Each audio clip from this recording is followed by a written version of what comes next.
Ito ang kwento ni Joon-ho, isang single father na humaharap sa mga pagsubok ng buhay. Matapos siyang iwan ng kanyang asawa pagkatapos lang ipanganak ang kanilang anak na babae, mag-isa niyang hinarap ang mabigat na tungkulin ng pagpapalaki sa kanya. Bilang isang delivery driver, binigyan siya ng buhay ng ilang mabibigat na pagsubok. Dagdag pa sa kanyang mga paghihirap, ipinanganak ang kanyang anak na may pambihirang kondisyon na nakakaapekto sa buong kaliwang bahagi ng kanyang katawan, na ginagawang parang matanda ang kanyang mga kilos. Nang ibigay ng mga doktor ang nakakadurog pusong balita na wala itong lunas, gumuho ang mundo ni Joon-ho. Pero para sa kapakanan ng kanyang munting anak, nagpasya siyang ibigay ang lahat.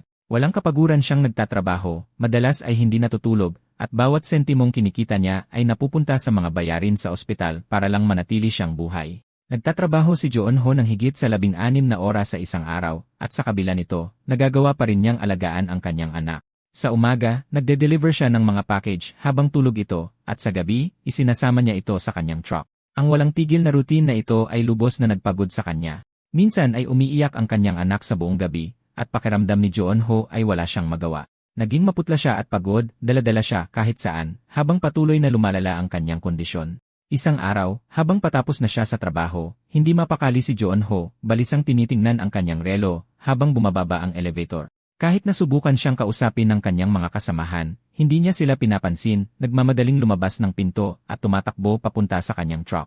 Nagtataka ang kanyang mga katrabaho sa kanyang pagkapraning, pero sabi ng isa sa kanila na baka pagod lang si Joon-ho, at sa totoo lang, baka tama sila. Habang tumatakbo siya papunta sa kanyang truck, nalaman natin na iniwan siya ng asawa ni Joon-ho pagkatapos mismo niyang manganak. Mayroong alinlangan ang mga tao kung tunay ba siyang iniwan sila ng kanyang anak, o kung bigla na lang siyang naglaho, dahil walang nakakaalam kung nasaan siya. Nalaman din natin na siya ay kaakit-akit at dating isang nobelista. Sa kabila nito, mag-isang hinarap ni Joon-ho ang pagbabalanse sa trabahong halos hindi sapat ang sahod habang inaalagaan ang kanyang munting anak.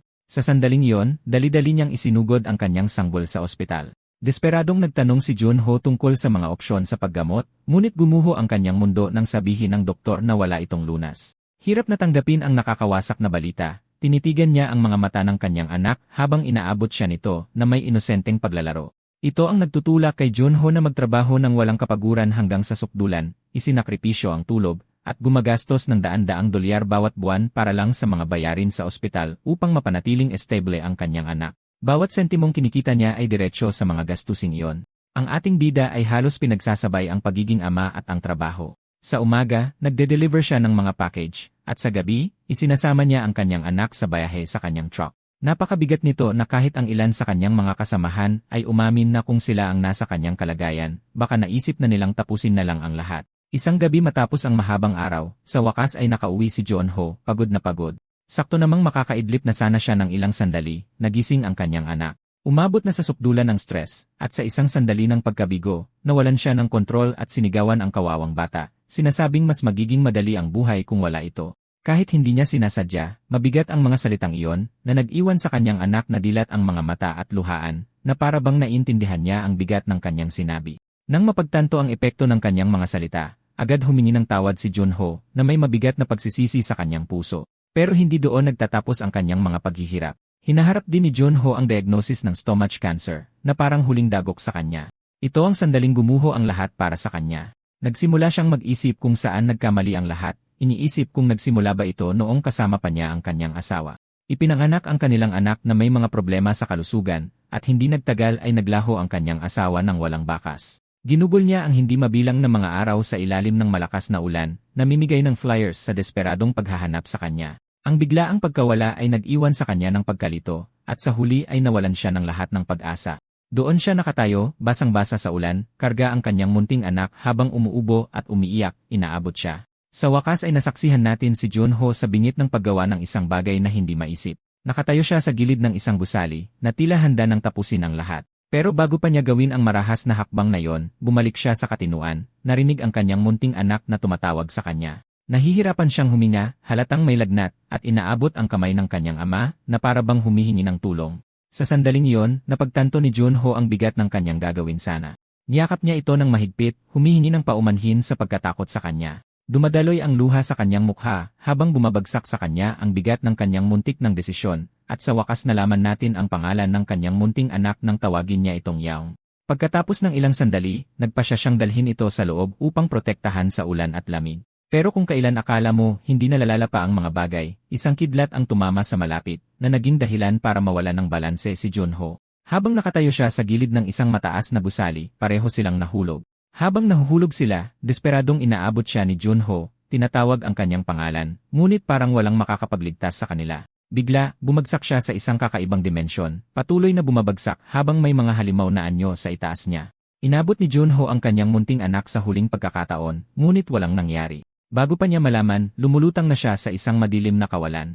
Nabanggit niya na napakatagal na noon na hindi na niya masabi kung gaano katagal na ang lumipas. Ang alam lang niya ay palutang-lutang na siya nang hindi bababa sa 10 araw sa walang katapusang kawalan na ito. Sa mga unang araw na iyon, isinisigaw niya ang pangalan ng kanyang anak na parang baliw, umiiyak hanggang sa bumagsak, para lang magising at umiyak muli. Habang tumatagal, nanaig ang pagod at nawalan siya ng pakiramdam sa realidad, ngunit sa huli ay nagsimula siyang lumabas sa kawalan. Sa ibaba niya, natanaw niya ang isa pang mundo. Mayroong isang malaking pader ng kuta, isang madilim na kabubatan, at isang distrito ng mga mahihirap. Ito ay mga lugar na hindi pa niya napuntahan o nakita dati. Ngunit sa isang sulyap pa lang sa tanawin, tila pamilyar ito. Ito ang Sini, ang mundo mula sa nobelang isinulat ng kanyang asawa. Mula sa kung saan, nagsimulang marinig ni Junho ang isang malakas na boses na umaalingaw-ngaw sa kanyang isipan. Nagsalita ito sa isang wikang hindi niya maintindihan, at habang sumisigaw siya sa sakit na tinatakpan ang kanyang mga tainga, lalo lang lumakas ang boses, na naging sanhi ng kanyang pagkahimatay habang tumutulo ang dugo mula sa kanyang ilong. Biglang pumasok sa kanyang isipan ang mga alaala mula sa kanyang panahon sa kawalan, na nagpapakita na ang kanyang anak ay kinuha ng isang misteryosong halimaw. Inabot niya ito, ngunit isa lang itong alaala, na nag-iwan sa kanya ng matinding pighati sa pagkawala ng kanyang munting anak. Desperado niyang tinawag ang pangalan nito na nagmamakaawang bumalik, ngunit sa sandaling iyon, narinig niya ang boses ng kanyang asawa na nagsasabing hindi siya dapat napunta sa mundong ito, na labis na ikinagulat ni Junho. Bago pa niya maintindihan ang nangyayari, nagsimula na siyang mahulog pabalik.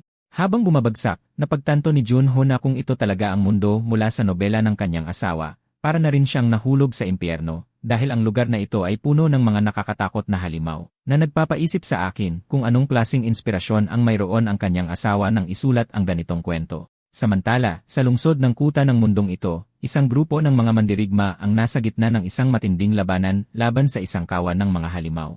Isang mandirigma na may espada at kalasag ang nakapatay sa isa sa mga nilalang, ngunit hindi ito sapat para baguhin ang takbo ng laban. Sinugod siya ng mga natitirang halimaw, at nang humanda siyang dumepensa, isang halimaw ang nabaril mula sa ere, na tumalsik ang dugo sa buong mukha ng mandirigma. Habang pinupunasan niya ang dugo, lumingon siya sa kanyang kasama, kinukwestiyon ang kanyang ginawa.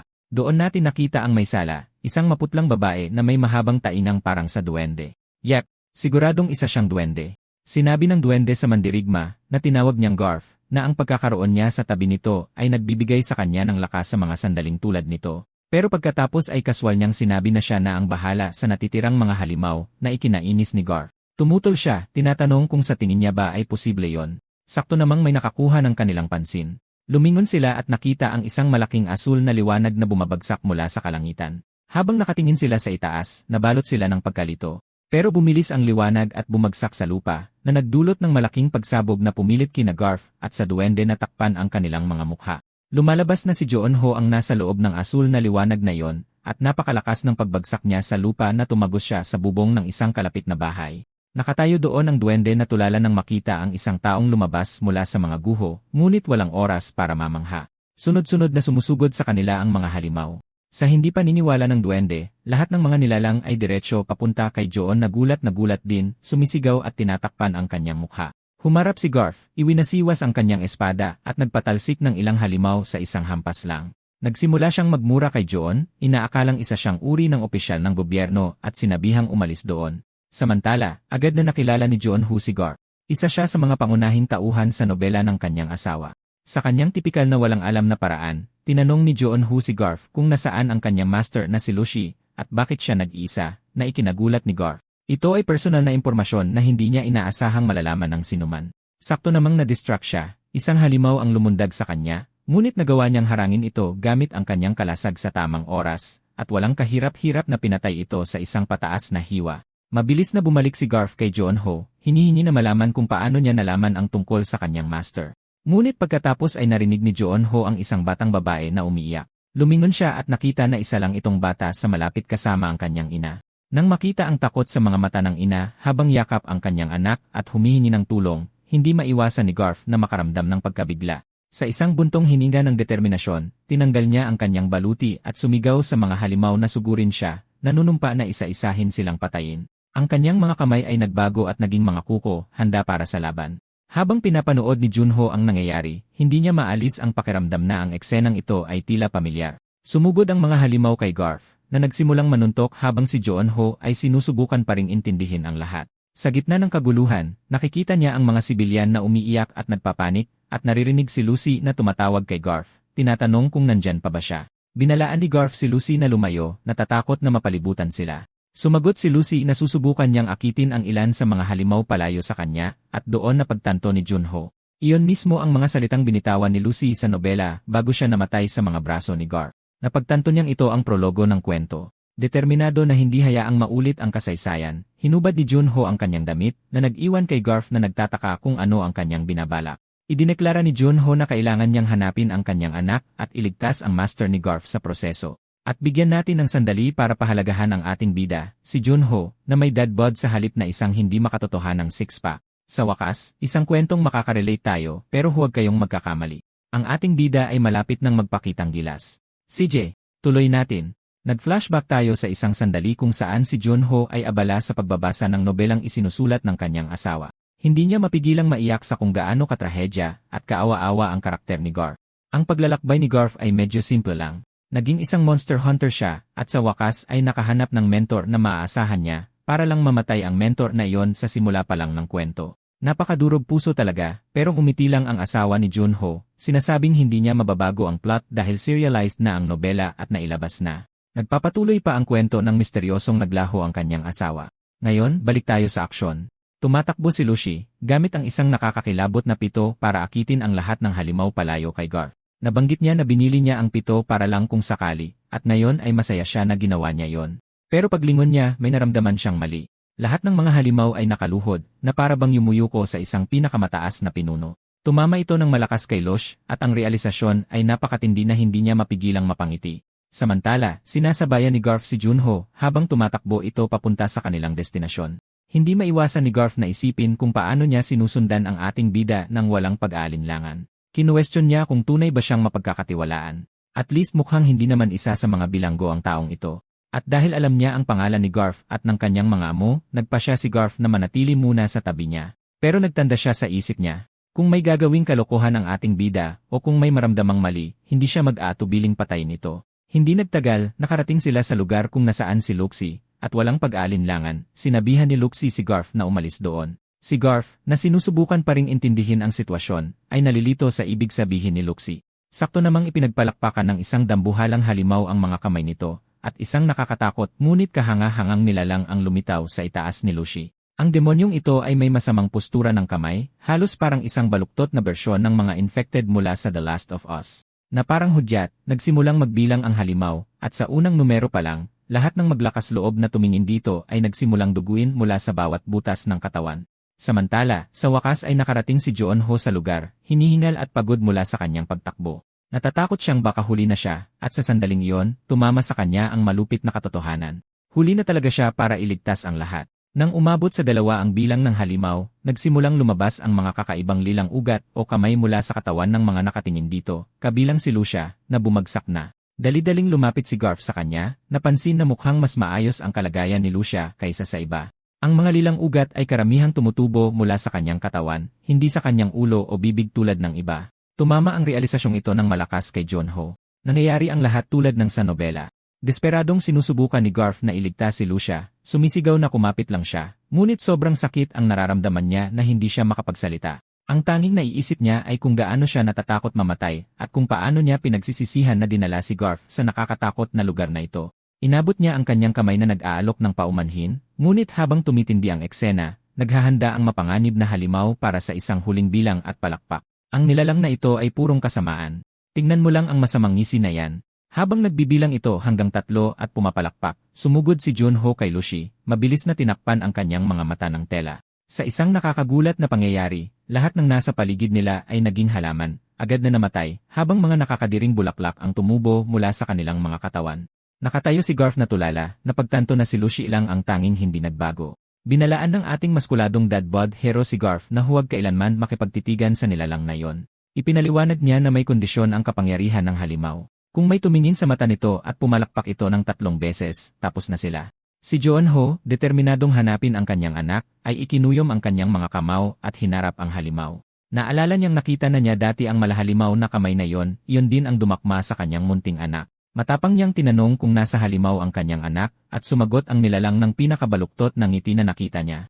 Habang tinatawag nito ang pangalan ng kanyang anak, walang awa niya itong iniluwa sa kanyang dambuhalang kamay na nagmukha siyang isang maliit na acorn kumpara dito. Sa sadistikong ngisi na yon, na para bang handang lamunin ang inosenteng bata, napuno ng galit si Jeonho. Biglang sinuntok ni Garf ng malakas ang mukha ng halimaw na ikinagulat maging ni Jeonho. Umungol sa sakit ang dambuhalang halimaw at inihagis ang kawawang si Asa Ere na nagdulot ng panik kay Jeonho. Sa isang himala, ligtas siyang lumapag sa mga braso ng isang babae. Mabilis siyang binalot ng babae sa isang kumot, ngunit panandalian lang ang kanyang ginhawa nang sumugod sa kanya ang halimaw, inaangkin na si Ayaong ay anak nito. Ang nilalang na ito ay sobrang nahuhumaling sa bata na naniniwala itong pag-aari niya ito. Ang kahalagahan nito ay magiging malinaw kapag nabuksan na ang kwento. Siyempre, hindi hahayaan ni Garf na magkaroon ng kapayapaan ang halimaw. Mabilis siyang nagpakawala ng isang malakas na suntok ng kuko sa mukha nito. Habang nakatitig si Garf dito, nagpa siya ang halimaw na oras na para harapin muna ang mapang-asar na taong ito. Habang nagtititigan sila, naghahanda itong gamitin ang kanyang kakayahang pumalakpak. Pero nang ipikit ni Garf ang kanyang mga mata, napagtanto niyang pinaglalaruan lang siya ng halimaw. Sa isang malupit na suntok sa mukha, pinalipad siya nito at bumagsak ng malakas sa lupa. Ang pagbagsak ay talagang brutal na nagpasigaw kay Garf sa sakit. Inasar siya ng halimaw, inaangkin na ang munting anak ni Jeonho ay anak nito, at hinila si Garf palapit. Paulit-ulit na sinasabi ang nakakatakot na linya. Nagtitigan sila ni Garf, tinatawag ang pangalan ng anak ni Jeonho at iginigiit na pag-aari niya ito. Doon natin sa wakas nakita ng maigi ang halimaw na ito. Mayroon itong katawan na parang centaur, pero sa isang nakakatakot na paraan. Naalala ni Jeonho na ang kahinaan ng halimaw na ito ay ang buntot niya. Sa kanyang pagkagulat, nakita niya ang isang maliit na parang soro na nilalang na nakapaloob dito, na tila siyang tunay nitong anyo. Bago pa makakilos si Jeonho, nakita siya ng pangunahing katawan ng halimaw. Habang umuungol ito, binuhat ni Jeonho ang isang malaking bato. Masasabi kong mukha siyang kahanga-hanga. Pero sakto nang ihampas niya ito para durugin ang halimaw, naiwasan nito ang kanyang atake ng may kahanga-hangang liksi. Sa sandaling iyon, napagtanto ni Jeonho na nasa malaking gulo siya. Isang malakas na sipa ang nagpalipad sa kanya, at ang isipin lang na masipa ng ganun kalaking nilalang ay nakakalula. Sa kabilang banda, naiwang tuliro ang halimaw, nalilito kung paano natukoy ni Jeonho ang pangunahing katawan nito. Mabilis itong napansin ni Garf at naisip na base sa reaksyon ng halimaw, dapat mayroon itong kahinaan.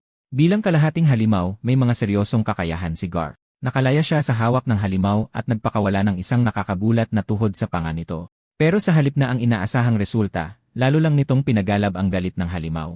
Anumang atake na hindi tumatama sa pangunahing katawan nito ay halos walang silbi. Habang naghahanda ang halimaw na lunukin si Garf ng buo, ngumisi lang ito at sinabing talo na siya. Sa isang iglap, nagpakawala siya ng isang mapaminsalang suntok sa mga paang pangharap ng halimaw na nagpabagsak dito. Pagkatapos ay sinigawan niya ang ating bida na ibigay ang pangwakas na atake. Nang masaksihan ito, sa wakas ay ginamit na ng ating ultimate dad ang kanyang kapangyarihan. Ito ay isang klasikong dad moment. Dinurog niya ang pangunahing katawan ng halimaw gamit ang isang malaking bato. Paulit-ulit, hindi lang ang halimaw na ito, kundi lahat ng mga nilalang sa malapit ay nararamdaman ang epekto. Pinapanood natin habang nagsisimulang matunaw ang pangunahing katawan ng halimaw, dilat ang mga mata nito sa gulat at hindi makapaniwala, habang si Jeonho ay nakatitig dito ng may purong pagkamuhi. Binabalaan itong huwag na huwag banggitin ang pangalan ng kanyang anak gamit ang maruming bibig nito. Ang halimaw ay tuluyang nadurog, naiwan si Jeonho na nakatayo roon. Bigla, napagtanto ni Jeonho na hindi pa patay ang pangunahing katawan ng halimaw. Nagsimula itong tumawa na ikinagulat niya. Nang tanungin niya kung ano ang nakakatawa, lalo pang pinilipit ng halimaw ang ekspresyon nito, at isiniwalat na alam nito ang sikreto ni Jeonho na sinubukan niyang patayin ang kanyang anak. Tumatawa ito ng parang baliw habang inuulit ang pariralang ito na parang isang dasal, bumabaon sa isip ni Jeonho at alam niya sa kaibuturan niya na tama ang halimaw. Tinangka niyang ang patayin ang kanyang anak. Bago pa makahukay ng mas malalim ang halimaw, kumilos si Lucy at pinasabog ang ulo nito gamit ang kanyang baril, na iniwan si Jeonho na gulat na gulat. Nang mawala ang halimaw, nawala rin ang lahat ng ugat na gumagapang sa katawan ni Lucy, at iginiit niya na kasinungalingan ang lahat ng sinabi ng halimaw. Bigla, narinig ni Jeonho ang iyak ng kanyang maliit na anak at nagmadaling tingnan siya. Ang sumunod ay isang eksena na parang kinuha diretsyo mula sa Attack on Titan na nagpapaalala sa bata noong rumbling. Ipinapasa-pasa si Baby Ayaong sa gitna ng mga tao. Ito ay isang magandang sandali kung saan ang lugar ay pinadilim upang bigyang diin ang sanggol. Habang ipinapasa siya mula sa isang tao patungo sa isa pa, nagdarasal sila, nananawagan sa magulang na Diyos na bantayan ang lahat ng mga magulang na nagpapaalala na bawat bata ay nagdadala ng kanilang imahe, at naway gabayan sila ng basbas ni Ginang Miriam. Hindi pa ito kumpirmado pero may kutob ako na baka Miriam ang pangalan ng asawa ni Junho. At sa hindi malamang dahilan, pakiramdam ko ay napunta siya sa mundong ito noong siya'y naglaho. Pero tama na ang teorya. Sa wakas, nakuha ni Junho ang kanyang anak. Medyo naguguluhan siya sa dasal na binibigkas ng mga tao, pero hindi iyon ang mahalaga sa ngayon. Habang tinitingnan niya ang kanyang maliit na anak, napansin niyang tuluyan nang nawala ang kondisyon na ipinanganak sa kanya. Ang kalahati ng kanyang katawan na dating kamukha ng isang matandang babae ay wala na. Ang mas nakakataba pa ng puso ay nakikilala niya ang kanyang ama, mapaglarong hinahawakan ang kanyang mga daliri. Si Junho, na nabigla sa milagrong ito, ay dahan-dahang hinaplos ang kanyang mukha kung saan dating may malaking peklat, para lang matuklasan na nawala na ito. Nasasaksihan ang madamdaming sandaling ito, mabilis na tinanong ni Lucy kung ito ba ang anak na desperadong hinahanap ni Junho. Dahil sa tindi ng emosyon, napaiyak si Junho habang kinukumpirma na ito nga ang kanyang maliit na anak. Niyakap niya ito ng mahigpit, humihingi ng tawad sa pag-iwan sa kanya mag-isa, na sinasabing, sorry na si Daddy.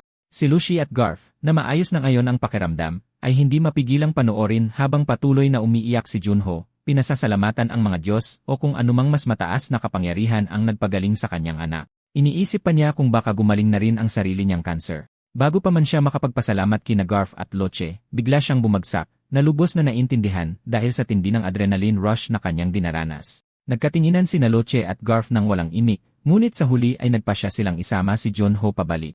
Nariyan din ang isyu ng bayad na dapat isaalang-alang. Bilang mga adventurer, umaasa sina Lucy at Garth sa pangangaso ng halimaw para sa kanilang kita. At dahil malaki ang naging papel ni Junho sa sitwasyong ito, sumang-ayon sila na dapat niyang makuha ang kanyang patas na bahagi. Habang nawawalan ng malay si Junho, sinabi niya kay Luxi na magiging malaking tulong siya sa kanila kung hahayaan siyang sumali. Ginamit ni Luxi ang kanyang mga kakayahan upang matiyak na nagsasabi siya ng totoo. Saktong nawalan ng malay si Junho, nakita natin ang isang matamis na sandali ng kanyang anak na naglalaro sa kanyang walang malay na katawan. Ang prologo ng nobela, na dapat magpakita ng mga hamon ng bida, partikular si Garth, ay nagkaroon ng hindi inaasahang pagbabago salamat sa ating pangunahing karakter, si Junho.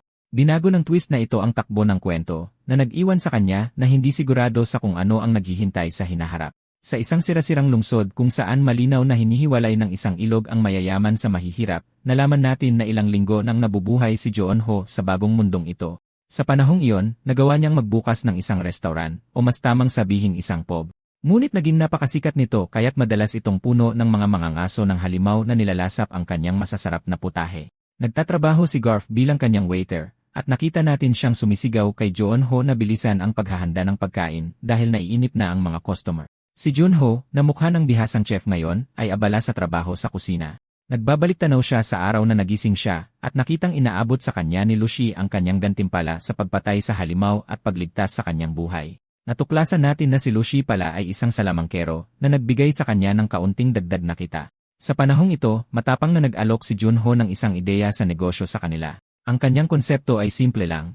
Iminungkahi niya na pagsamahin nila ang lahat ng silver coins na kanilang kinita at ibigay sa kanya. Nagtaka sina Garth at Lasha, ngunit nilinaw ni Junho na bilang mga mangangaso ng halimaw, ang kanilang kita ay hindi sigurado, dumarating lamang kapag may mga halimaw. Bukod pa riyan, ang pangangaso ng halimaw ay itinuturing na isang isinumpang propesyon sa mundong ito. Doble ang karaniwang bayarin na kanilang kinakaharap para sa halos lahat ng bagay sa lungsod kumpara sa mga ordinaryong tao. Karamihan sa mga bahay tuluyan at restoran ay hindi man lang nagsisilbi sa mga mangangaso. Sa esensya, ang pagiging isang mangangaso ng halimaw ay nangangahulugang tinatrato ka na parang kalahating halimaw at madalas natakot ang mga tao, nag-aalala na baka maging halimaw sila anumang oras. Nang marinig ito ni Lucy, labis siyang nainis at tinanong si Junho kung ano ang kinalaman ng lahat ng ito sa gusto niyang kunin ang kanilang pera. Ipinaliwanag ni Junho na gusto niyang magbukas ng isang restaurant kung saan maaaring kumain at magpahinga ang mga mangangaso ng halimaw nang hindi hinuhusgahan. Sinigawan ni Garth si Junho, tinawag na katawa-tawa ang ideya, ngunit pinutol siya ni Lucy na umaming tila malayo nga itong mangyari. Gayunpaman, gamit ang kanyang kakayahang makakita ng kasinungalingan, kinumpirma niya na tapat si Junho at hindi nagsisinungaling tungkol sa anuman. Kaya't nagpasya silang ibigay ang lahat ng kanilang pera, at makalipas ang ilang linggo, matagumpay na nabuksan ni Junho ang restaurant.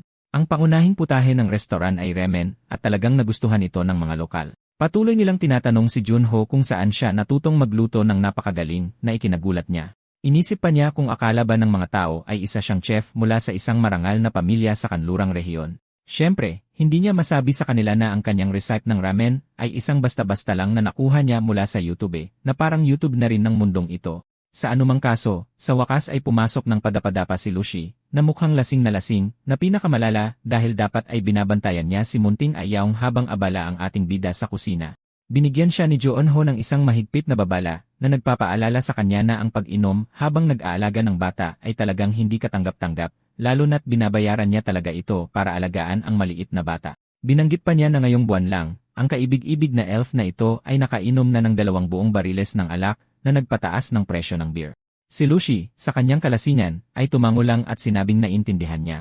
Pero mabilis niyang binaliktad ang sitwasyon kay Junho. Iginiit na kung sasabihin niya ang isang bagay, mangangako siyang titigil sa pag-inom habang binabantayan si Baby Ayaw. Nang tanungin ni Junho kung ano ang gusto niyang malaman, tinitigan niya ito at hiniling na malaman kung paano niya laging alam kung saan lilitaw ang mga halimaw. Ang totoo, ginagamit ni Junho ang kanyang kaalaman mula sa nobela upang malaman kung saan lilitaw ang mga halimaw sa mundong ito at magpadala ng ilang mga ngaso ng halimaw upang harapin sila. Natural, hindi niya pwedeng sabihin ang sikreto, kaya iniwasan niya ang tanong, sinasabing komplikado ito. May kasamang nakakapanatag ng ngiti, sinabi niya kay Lucy na hindi ito delikado at hindi malalagay sa panganib si Gar. Gamit ang kanyang matalas na instinct, kinumpirma ni Lucy na nagsasabi siya ng totoo. Dahil hindi niya sinagot ang tanong nito, bumalik siya sa pag-inom. Sa totoo lang, hindi ako sigurado kung ano ang gustong iparating ng artist, pero napakahirap talagang tukuyin ang kasarian ni Lucy. Minsan, mukha siyang cute. Sa ibang pagkakataon, mukha siyang mas panlalaki. Pero hindi iyon ang pangunahing punto. Pagkatapos ay nakita natin na si Junho ay nakagawa ng isang mapa sa pamamagitan ng pagmamarka kung saan posibleng lumitaw ang mga halimaw. Sa isang saglit, napaisip siya kung paano siya napunta sa kakaibang sitwasyong ito. Mayroon pa ring ilang misteryo na hindi niya lubos na maintindihan, tulad ng kung bakit tila nawala ang sakit ng kanyang anak sa sandaling pumasok sila sa mundong ito. Isang bagay ang sigurado siya, determinado siyang baguhin ang wakas ng kwentong ito. Dahil sa kanyang kaalaman sa kung paano nangyari ang mga bagay sa nobela, pakiramdam niya ay wala siyang ibang pagpipilian. Ipinagpatuloy niya ang pagpapaliwanag na sa orihinal na kwento, may humigit kumulang na 4 na pangunahing lokasyon kung saan lumalabas ang mga halimaw. Ang pader ng kuta ay hindi prioridad sa ngayon dahil sa pinakadulo pa lang ito lilitaw, kaya't hindi ito gaanong mahalaga sa kasalukuyan.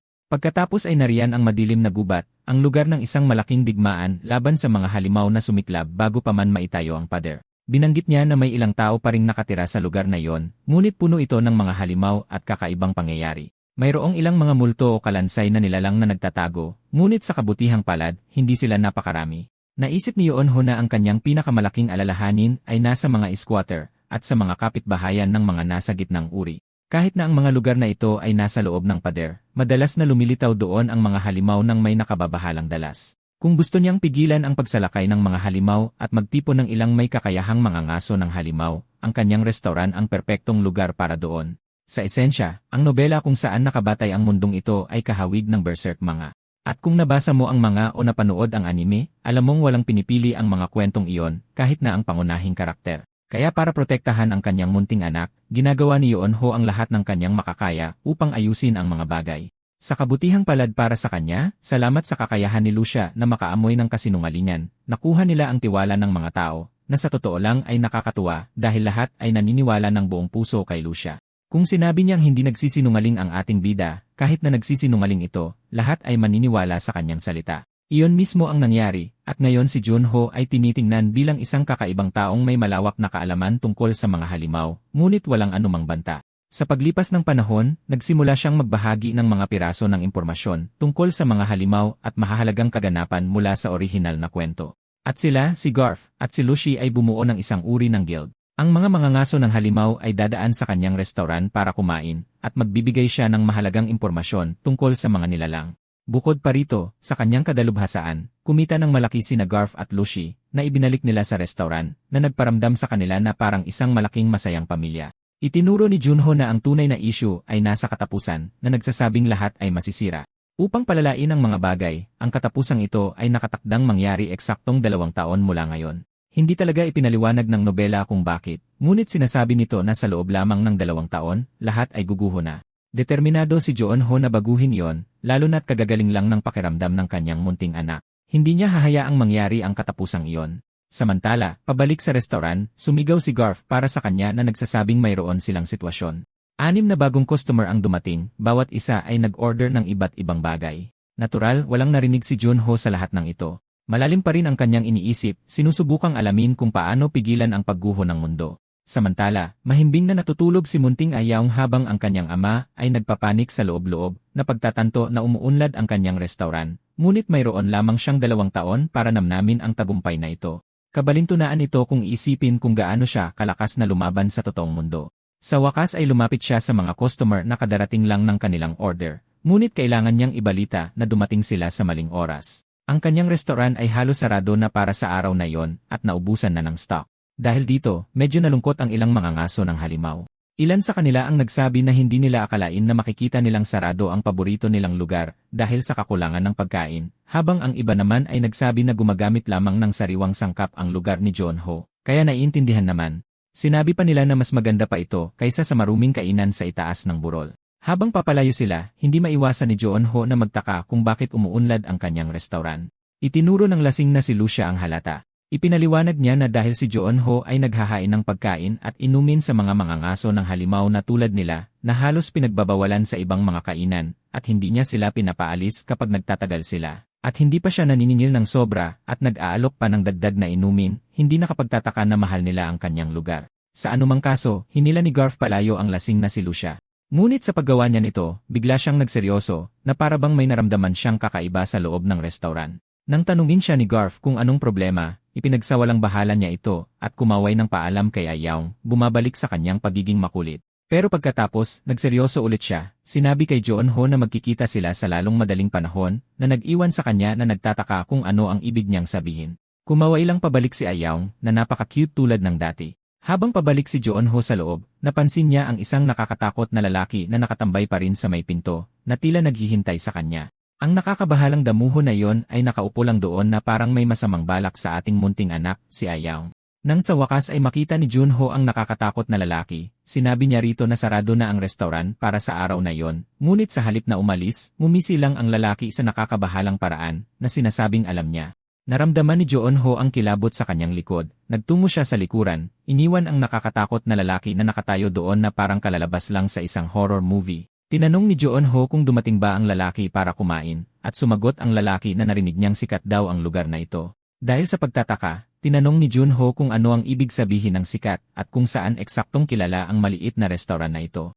Ngumisi lang ang nakakatakot na lalaki at sinabing sikat ito sa paghahain ng pagkain sa mga mangangaso ng halimaw. Pagkatapos ay humalakhak siya ng parang baliw, kinukwestiyon kung bakit isipin pa ni Joon-ho na pagsilbihan ang mga mangangaso ng halimaw na iyon na medyo kakatwa. Kasi, ang mga mangangaso ng halimaw ay kalahating halimaw din, kaya't itinuturing din silang mga halimaw. Kung mawalan sila ng kontrol sa kanilang emosyon, maaari silang maging ganap na halimaw. Gayunpaman, ang ating bida, na nakaramdam ng kakaiba sa lalaking ito, ay bumiti na lang ng alanganin at nagtanong kung may problema ba sa paghahain niya ng pagkain sa mga mangangaso ng halimaw. Patuloy na tumatawa ang nakakatakot na lalaki, sinasabing ang mga mangangaso ng halimaw ay mga kakaibang nilalang lang na kalahating halimaw at hindi kailanman ganap na nagbabagong anyo. Idinagdag niya na oras na lang ang hinihintay bago nila ito gawin. At sa totoo lang, hindi siya nagkakamali. Maraming kaso na kung saan ang mga mangangaso ng halimaw ay ganap na naging mga halimaw at nagsimulang maghasik ng lagim. Kaya para sa isang tao na hindi lang tanggapin ang mga taong ito kundi pati na rin pakainin sila, lalo na't may maliit na bata tulad ni Ayaong sa paligid, ay talagang kabaliwan. Nang marinig ang lahat ng ito, umiti lang ng alanganin ang ating bida at mabilis na iniba ang usapan. Iginiit ng nakakatakot na lalaki na hindi iyon ang dahilan ng kanyang pagbisita. Tinanong niya ang ating SE kung siya ang may-ari ng restaurant, at may mas nakakatakot na ngiti, binanggit niya na narinig niyang maraming alam ang may-ari tungkol sa mga halimaw, na ikinagulat ng husto ni Joon-ho. Sinubukan niyang ipagsawalang bahala ito, sinasabing chismis lang iyon at isa lang siyang hamak na kusinero. Ngunit direktang tinawag siya ng lalaki, sinasabing ang kanyang sinabi ay pawang kalokohan. Doon na sa wakas na intindihan ni Joon-ho. Nagsimula siyang mag-isip kung ang nakakatakot na lalaking ito ay baka isang halimaw na nagpapanggap. Ipinaliwanag ni Joon-ho na mayroong 3 uri ng mga halimaw sa kwentong ito. Una ay ang mga halimaw na uri ng hayop. Sila ang pinakakaraniwan, kadalasang hindi masyadong matalino at madalas lumitaw sa buong kwento. Kilala mo na ang mga klasikong halimaw.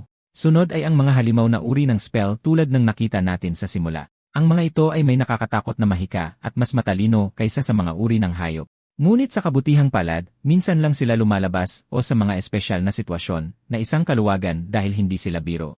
Naisip ni Junho na ang dalawang uri ng halimaw na iyon ay umaatake sa mga tao sa lugar mismo, kaya imposibleng isa sa kanila ang nakakatakot na lalaking ito.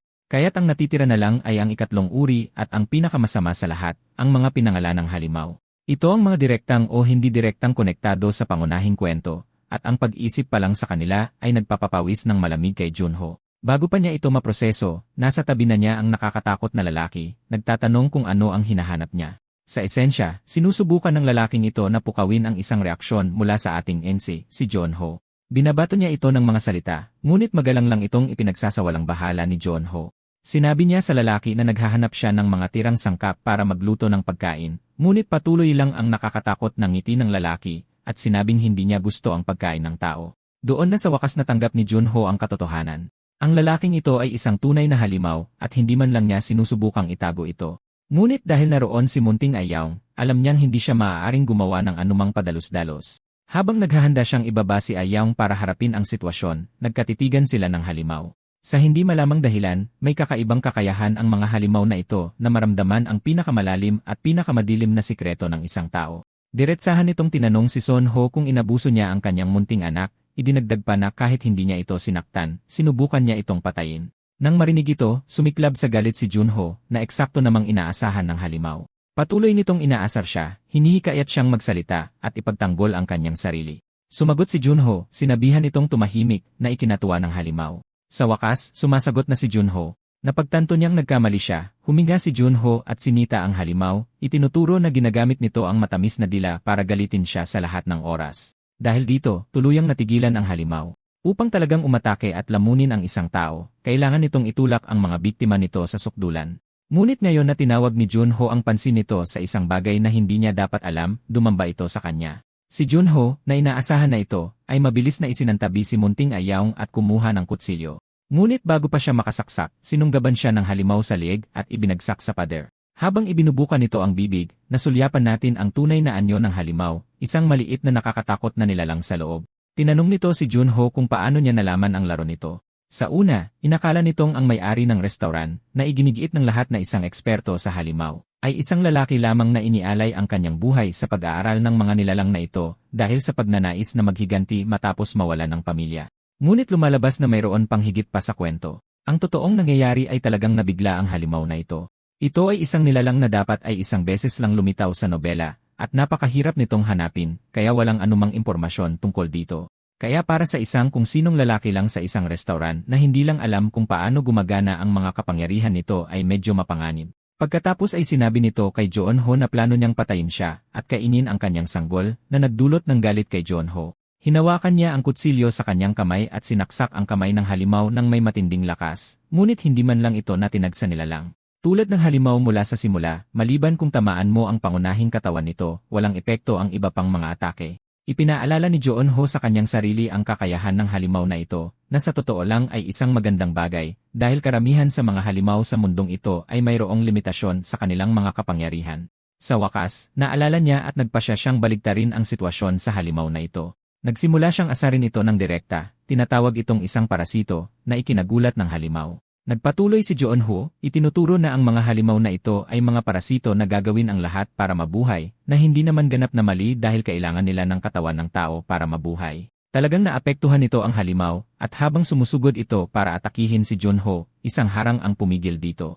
Ipinaliwanag ni Junho na ang buong kakayahan ng halimaw na ito ay umiikot sa pag-udyok sa kanyang biktima. Ngunit kung magtagumpay ang biktima na baligtarin ang sitwasyon at galitin ito, mawawalan ito ng kakayahang hawakan man lang sila. At kailangan itong simulan muli ang pag-udyok sa kanila. Lalo lang itong ikinagalit ng halimaw habang nagrereklamo ito tungkol sa pagsasayang ng sobrang oras sa pakikipag-usap sa isang taong hindi mahuhulaan tulad ng ating pangunahing karakter.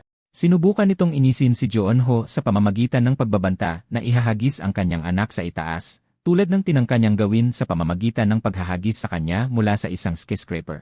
Ngunit nanatiling hindi natitinag ang ating ese. Nagpakita si Joon-ho ng isang mapanganib na ngiti at sumagot na hindi niya dapat alalahanin ang mga salita ng isang halimaw na malapit ng mamatay. Ang halimaw, na nabigla, ay tumawa at nagtanong kung paano posibleng mapatay siya ng isang mahinang tao na tulad niya. Simpleng binalaan ito ni Joon-ho na huwag mag-alala dahil sapat na ang oras na sinayang nito sa pakikipag-usap. Ang pagkamatay nito ay halos sigurado na. Doon na sa wakas ang engrandeng pagpasok ng pinakamakapangyarihang karakter sa nobela, isang espadang nakaitim. Mukhang inaasahan ni Junho ang sandaling ito. Maging ang nakakatakot na halimaw ay natigilan nang makita nito ang espadang nakaitim.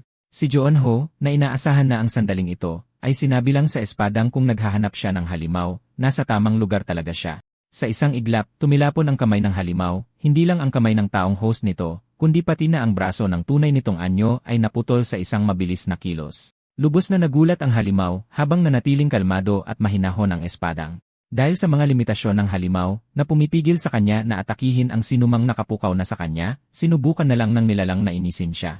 Iniinis nito ang espadang, tinatanong kung paano siya nakakaputol ng kamay nang hindi man lang nagpapakilala. Ngunit bago pa man ito matapos ang pang-inis, tumilapon na rin ang isa pa nitong kamay na nagdulot ng matinding takot sa halimaw. Sa pagkataranta, iniwan ng nilalang ang kanyang taong host at bumagsak sa sahig. Desperadong sinusubukang tumakas gamit ang tunay nitong katawan, ngunit hindi man lang tiningnan ng espadang ang tunay na anyo. Sa halip, kaswal niyang hiniwa ang mga binti ng taong host. At sa mismong sandaling iyon, nawalan din ng 2 binti ang halimaw sa tunay nitong anyo. Inilantad nito ang nakakatakot na kakayahan ng espadang. Sa pamamagitan ng pag-atake sa host, direkta niyang nasasaktan ang tunay na katawan ng halimaw. Ito ay isang bagay na hindi nagawa ni Junho kanina. Walang sinasabing isang salita. Ibinaon ng espadang ang kanyang talim diretsyo sa dibdib ng taong host, isang kilos na malinaw na sumasalamin sa pinsalang natamo ng tunay na anyo ng halimaw. Malinaw na gustong ipakita ng artist ang panel na ito, at sa totoo lang, kahanga-hanga ito. Sa wakas, kinilala siya ng halimaw, isinisigaw ang kanyang pangalan, Baldur, ang Source Slayer. Sa desperasyon, umatake ito, tinawag siyang asong pangaso na nabigong protektahan ang kanyang amo, tinagurian siyang isinumpa, walang puso, at hindi kaibig-ibig. Nanatiling tahimik si Beldar. Sa isang mabilis at walang awang hiwa, tinapos niya ang halimaw, naiwan itong hindi makapaniwala habang nagsisimulang mawasak ang katawan nito. Sa malapit, nanonood si Junho ng may takot, nanginginig sa sobrang kalupitan ng mga kilos ni Beldar. Bumuntong hininga siya sa ginhawa, ngunit panandalian lang ang ginhawang iyon. Biglang itinutok ni Beldar ang kanyang espada sa kanya. Hinihingi ni Baldur na malaman kung ano ang nangyayari kay Junho. Ipinaliwanag niya na ilang taon na niyang hinahabol ang halimaw na ito, at sa buong panahong iyon, hindi ito nagpakita kaninuman. Kaya bakit ito biglang magpapakita sa isang kung sino lang? Maging si Junho ay inaming kakaiba ito. Ipinaliwanag niya na dapat ay lilitaw ang partikular na halimaw na ito sa kalagitnaan ng kwento, kung saan sisimulan itong pahirapan ang bida na si Gar. Sinabi ni Junho kay Baldur na matagal nang pinahihirapan ng nilalang ang mga tao, at walang espesyal na dahilan kung bakit ito nagpakita sa kanya. Sa pagdating ng isang monster hunter tulad ni Baldur sa tamang oras, nawala ang banta. Doon napagtanto ni Junho na nagkamali siya ng malaki. Tinawag niya si Baldur sa pangalan. Natigilan si Baldur sa gulat dahil hindi pa niya kailanman inilantad ang kanyang pagkakakilanlan. Sa isang iglap, itinaas ni Baldur ang kanyang espada, handang pabagsakin si Junho sa isang hagupit. Likas na itinaas ni Junho ang kanyang mga kamay para ipagtanggol ang sarili. Ngunit bago pa man may mangyari, biglang lumitaw sina Garf at Lucia, humarang para protektahan si Junho. Lumalabas na nakatambay lang pala ang dalawang ito sa may pinto sa buong panahon. Binalaan ni Lucia si Baldur na ibaba ang kanyang espada kung ayaw niyang magkaroon ng malaking butas ng bala sa kanyang ulo. Tinanong niya kung nawala na ba siya sa sarili para atakihin ang isang tao nang bigla-bigla. Nangatuwiran si Baldur na masyadong maraming alam si Junho tungkol sa mga halimaw at sa kanya, kaya naman kahina-hinala ito. Sumagot si Lucy, sinabing si Junho ay isang ordinaryong tao lang na maraming alam tungkol sa mga halimaw at hindi isang banta. Nang tanungin ni Baldar kung sa tingin niya ay maniniwala siya doon, ipinaliwanag ni Lucy na sa kanyang 4 na mata, malalaman niya kung nagsisinungaling ang isang tao, at hindi nagsisinungaling si Junho. Idinagdag niya na ang tunay na kahina-hinala ay si Baldur mismo. Tahimik na tinitingnan ni Baldur ang mga ito. Sinimulan niya kay Garth, sinabing wala pa siyang 5 taon bilang hunter.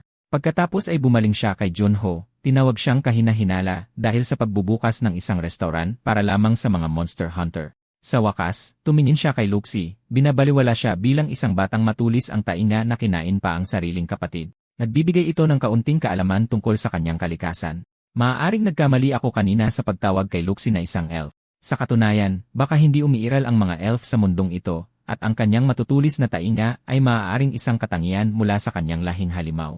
Nagpatuloy si Baldur sa sadyang pang-inis sa kanya, tinatanong kung tumatanggi pa rin siyang kumain ng karne. Nagalit si Lucy at agad siyang pinaputukan, ngunit madaling naiwasan ni Baldur at sinuntok siya ng malakas sa tiyan na nagpatilapon sa kanya. Sumugod si Garf para umatake, ngunit sinalag ni Baldur ang mahina nitong pag-atake ng espada na binali ang talim sa dalawa. Bago pa man makakilo si Garf, tinuhod siya ni Baldur sa mukha na nagpatilapon sa kanya sa kabilang dulo ng silid. Sa loob lamang ng ilang segundo, ganap na tinalo ni Baldur ang kanyang mga kalaban. Pagkatapos ay ibinaling niya ang kanyang atensyon sa ating pangunahing tauhan, si Junho, na napagtantong nasa malaking problema siya. Habang sumusugod si Baldur para pabagsakin siya, biglang sumabog ang kanyang braso, pinasabog ng isang mabilis na bala. Sa isang iglap, naputol ang kanyang kamay, naiwan siyang tulala sa gulat.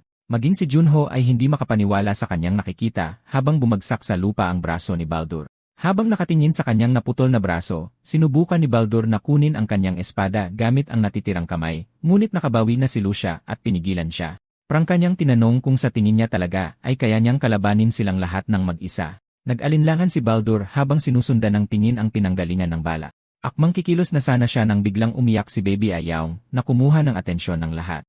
Lumapit si Joonho sa kanyang tabi at marahang tinanong kung natakot ba siya sa lahat ng kabuluhan. Habang patuloy na umiiyak si Ulyaong, bahagyang natigilan si Baldur. Nang mapagtantong hindi niya alam na may anak si Joonho, kinuha niya ang kanyang espada at sa gulat ng lahat, ganap nang gumaling ang kanyang braso na parang walang nangyari. Walang sinabi pang iba, tumalikod siya at umalis. Bago pa man tuluyang makaalis si Baldur, tinawag siya ni Joonho. Inamin niya na marahil ay mukha siyang kahina-hinala at naiintindihan niya kung bakit siya inatake ni Baldur. Idinagdag niya na ang kanilang unang pagkikita ay isang ganap na sakuna, ngunit kung may libreng oras si Baldur, dapat siyang dumaan bilang isang customer. Huminto si Baldur sandali, pagkatapos ay umalis, sinasabi kay Junho na naway pagpalain ni Lady Miriam ang kanyang landas. Sa loob, parehong napabuntong hininga sa pagod sina Joonho at Lucia at napaupo sa sahig. Pabirong nagreklamo si Lucia na dapat talagang iba ni Joonho ang lalaking iyon sa restaurant, nagtataka kung masyado siyang pabaya at mabait gayong literal na sinubukan siyang patayin ni Baldur. Sumagot lang si Junho na pinagkakatiwalaan niya ito. Nagtanong si Lucia kung ganoon din ba ang tiwala niya sa kanila at kinumpirma niya ito. Walang ano-ano, si Garf, na pinatulog ni Baldur, ay biglang nagkamalay na sumisigaw at iwinawasiwas ang kanyang kamao sa hangin na parang handa na muling harapin ang mundo. Si Junho at Lucia, na ilang talampakan lang ang layo, ay hindi mapigilang mapatitig sa kanya nang hindi makapaniwala, iniisip kung ano ang ginagawa ng lalaking ito. Humagalpak sila ng tawa habang nagbibiruan tungkol sa katawa-tawang pose ni Garf. Pagkaraan ng ilang sandali, kumuha si Junho ng isang maliit na tabla at nagsimulang magsulat. Nang tanungin nila siya kung ano ang ginagawa niya, kaswal na sumagot si Junho na binabati lang niya ang isang darating na customer. Pumwesto siya sa harap ng kanyang tindahan at itinaas ang karatula na simpleng nakasulat na salamat. Samantala, nakita ito ng sniper na nagligtas sa kanya kanina sa pamamagitan ng kanyang scope at agad siyang tinamaan ng matinding emosyon. Sa muling pagtingin sa kanyang baril, nakita niya si Joonho na iwinawagayway ang karatula na may malaking ngiti, na lalo pang ikinagulat niya. Doon natin napansin na isa pala siyang bahagyang halimaw. CJ, lahat ng Monster Hunter ay kalahating halimaw, ngunit mas malala ang kanyang pagbabago, halos sakupin na ang kalahati ng kanyang katawan. Dahil isa siyang babae, likas niyang sinusubukang takpan ang nagbagong bahagi dahil sa hiya. Nagpanik siya nang mapagtantong nangangahulugan itong alam ni Joonho na pinapanood niya siya sa buong panahon. Nag-aalala siya na baka isipin niyang isa siyang kakaibang nilalang at tawagin pa ang mga pulis. Habang natataranta pa rin, sumilip siya sa kanyang sniper sa huling pagkakataon, at sa kanyang gulat, nakita niya sina Garf at Loche na tunay na masaya para sa kanya, nagpapasalamat na iniligtas niya ang buhay ni Joonho. Sakto namang may pumasok sa silid kung nasaan siya, na halos nasa bubong na. Tinawag siya ng lalaki na Kipar, at tinanong kung ano ang ginagawa niya doon dahil karaniwan ay dumadaan lang siya. Dahil sa kaba, pautal-utal niyang sinabi na nangangaso siya. Inakala ng lalaki na may hinahabol siyang isang uri ng halimaw. Nang tanungin siya kung anong uri ng halimaw iyon at kung saan niya ito binaril, bumilis ang tibok ng puso ni Kapar dahil ang halimaw na tinutukoy niya ay walang iba kundi ang maalamat na Monster Hunter, si Baldur. Nang nahihiya niyang aminin na aksidente niyang nabaril si Baldur, lubos na natigilan ang lalaki. Nagsimulang magpanik si Copper, at habang humihingi siya ng paumanhin, sinabi ng lalaki na kailangan niyang iulat ito sa pinuno ng lungsod na si Cloud pala. At hulaan mo? Si Cloud pala ang tatay ni Copper. Sa pagkataranta, desperado siyang nakiusap sa lalaki na huwag sabihin sa kanyang ama. Sa sandaling iyon ng kaguluhan, hindi sinasadyang naipakita niya ang kanyang pagbabagong anyo, na lalo pang nagpadama sa kanya ng pagkailang habang sinusubukan niyang takpan ang sarili. Sinabi niya sa lalaki na gawin na lang ang kailangan niyang gawin, at habang paalis ito, napatalon si Copper sa kanyang kama. Hinalungkat niya ang isang balot ng pagkain na nakatago sa kanyang damit para kumuha ng ilang itlog. Ito ay isang regalo mula kay Junho. Nakakatuwa kung paano niya pinangalanan ang kanyang restaurant na The Father and Daughter Tavern. Nagsimulang mag-isip si Kapar kung ano talaga ang tingin sa kanya ni Junho. Kahit na regular siya sa kanyang lugar, palagi siyang nag-uutos sa iba para kunin ang kanyang pagkain. Sa kaibuturan, nag-aalala si Kapar na baka tingnan siya ni Junho bilang isang kakaibang tao. Ngunit ang pag-alala kung paano siya pinasalamatan ay nagpapapula sa kanya habang umaasang hindi siya nito kinamumuhian. Samantala, balikan natin si Junho na malalim ang iniisip sa lahat ng nangyari. Sa wakas ay nakilala na niya si Baldur, ang pinakamakapangyarihang karakter mula sa nobela ng kanyang asawa. Tulad sa kwento, dumating si Baldur sa tamang oras. Pagkatapos, biglang lumitaw ang matalas na dila na halimaw, na halos kumukumpirma sa mga bulong-bulungan na si Baldur ay talagang bahagi ng orihinal na plot. Pero heto ang problema. Ang lahat ng ito ay dapat mangyari sa huling bahagi pa ng libro. Nagsimulang magpanik si Junho, iniisip kung nasira ba niya ang buong takbo ng kwento. At higit sa lahat, napagtanto niya na muntik nang mawalan ng ama ang kanyang maliit na anak dahil muntik na siyang mamatay. Medyo nagpanik si Junho, napagtantong kung gaano siya kaswerte na naging kaibigan si Kapar. Sa kwento, kilala siya bilang one-hit kill assassin, ngunit hindi siya dapat lumitaw ng ganito kaaga sa plot. Naisip niya na kung hindi niya basta na lang nakasalubong ang isa sa mga gwardiya at nagpakitang gilas, malamang patay na siya ngayon. Lumalabas na tahimik na naghahanda si Junho para sa sandaling ito, tulad noong binigyan niya ng pagkain ang isa sa mga gwardiya sa mansyon ni Kapar bilang isang magiliw na kilos. Ngunit sa totoo lang, lahat ito ay bahagi ng kanyang matalinong plano para makipagkaibigan sa kanya. Naging seryoso, alam ni Junho na hindi siya pwedeng umupo lang at hayaan ang mga bagay na mangyari. Kung papasok siya sa mundong ito at makikipag-ugnayan sa mga karakter nito, kailangan niyang kumilos. Naisip niya na hindi sapat ang pagiging palakaibigan at pag-arte na parang kabilang siya. Hawak ang isang sketch ni Kapar, napagtanto niya na dahil lumitaw na si Baldur sa oras na hindi tugma sa orihinal na kwento, hindi na siya maaaring umasa sa plot. Kaya nagpasya siya na ang pinakamahusay na gawin ay i-recruit ang lahat ng pangunahing karakter sa nobela at panatilihin silang malapit. Kinabukasan, pilit na pinipigilan ni Kapar ang pagnanasang manmanan si Junho gamit ang kanyang sniper rifle. Hindi niya mapigilang maging mausisa kung ano ang kanyang ginagawa. Sa pagtingin sa kanyang scope, nakita niya siyang nakikipag-usap sa ilang lokal na may-ari ng negosyo. Naisip ni Kapar sa sarili na si Junho ay talagang masipag. Ang panonood sa kanya na madaling makisalamuha sa mga lokal ay nagpaisip sa kanya kung paano niya nagagawang makipag-ugnayan ng maayos, lalo na sa mga taong hindi niya kilala. Sa katotohanan, dahil medyo mahiyain si Kapar at halos sakupin na ng kanyang pagbabagong anyo ang kanyang katawan, ito ay mga bagay na maaari lang niyang pangarapin. Ngunit pagkatapos ay natigilan siya nang makita si Junho na diretsyo papunta sa kanyang bahay. Hindi niya maiwasang maging mausisa sa kung ano ang nangyayari. Ang talagang ikinagulat niya ay ang panonood kay Junho na pumasok sa loob ng walang pumipigil na gwardiya. Lubos na naguluhan si Kapar. Tutal, ang kanyang ama ang pinuno ng lungsod, at ang kanilang tahanan ay laging mahigpit na binabantayan na parang istasyon ng pulis. Kaya para sa isang tao na basta na lang pumasok ay talagang nakakabahala. Bago pa man niya maintindihan ang nangyayari, nasa pinto na niya si Junho na lalo pang nagpakaba sa kanya. Habang nag-uusap sila, ipinakilala ni Junho ang kanyang sarili bilang may-ari ng Father and Daughter Tavern, ang mismong lugar na tinulungan ni Kapar noong nakaraang araw. Ngunit dahil sa kanyang pagiging mahiyain, kahit ang kaunting pakikipag-ugnayan kay Yaong ay nagpapakaba sa kanya. Itinaas ni Junho ang kanyang kaibig-ibig na anak papunta kay Kapar, sinasabing naaalala ng kanyang anak ang kanyang tagapagligtas, kaya naman napakakulit nito sa paligid ni Kapar. Samantala, si Kapar, na pilit pa ring itinatago ang mga pagbabago sa kanyang katawan, ay tinanong lang si Junho kung paano siya nakapasok sa kanilang bahay, gayong dapat ay may mga gwardiya sa gate. Doon ipinaliwanag ni Junho na ang mga gwardyang iyon ay mga suki sa kanyang tavern, at nang sinabi niyang gusto niyang makilala si Kapar, pinapasok nila siya ng walang pag-aalinlangan. Talagang ipinakita nito kung gaano katanggap-tanggap si Junho sa mundong ito, lalo na sa mga monster hunter. Binanggit din niya na nang sabihin niya sa mga gwardiya na gusto niyang pasalamatan si Kapar sa kanyang mga pagsisikap na protektahan ang lungsod mula sa mga halimaw, lahat, kasama ang mga gwardiya, ay natuwa. Sa esensya, ang pagbabagong anyo ni Kapar bilang isang halimaw ay nagbigay sa kanya ng ilang natatanging bentahe na nagpapahintulot sa kanyang makita ang mga banta mula sa malayo. Naging parang isang tor ng bantay siya para sa lungsod, tinutukoy ang mga halimaw bago pa man sila makapasok at pinababagsak sila gamit ang kanyang sniper. Ngunit nang marinig niyang pinupuri siya ni Junho, namula siya ng husto na tinakpan niya ang kanyang buong mukha sa hiya. Si Junho, na alam kung ano ang gagawin, ay nagsabi sa kanya na may dala siyang isang espesyal na bagay. At ano ang sorpresa? Pagkain. Hindi ako sigurado kung nilagang itlog ba ito o iba pa, Ngunit ipinaliwanag ni Joon-ho na dahil madalas mag-order si Copper ng marami nito, malamang paborito niya ito. Sa sandaling makita niya ito, nagniningning sa tuwa si Copper, ganap na nakalimutan ang kanyang naunang hiya. Gustong-gusto niya ang pagkain na halos naglalaway na siya. Sinabi ni Joon-ho na marami siyang dala at hinikayat siyang kumain. Habang kumakagat, ipinahayag niya ang kanyang pasasalamat, sinabing talagang pinahahalagahan niya ito dahil hindi niya laging mapakiusapan ang mga gwardiya na kumuha para sa kanya. Hindi mapigilan ni Joon-ho na ngumiti. Well, mas tamang sabihin ni Si. Talaga, malinaw na nakuha na niya ang loob ni Kapar.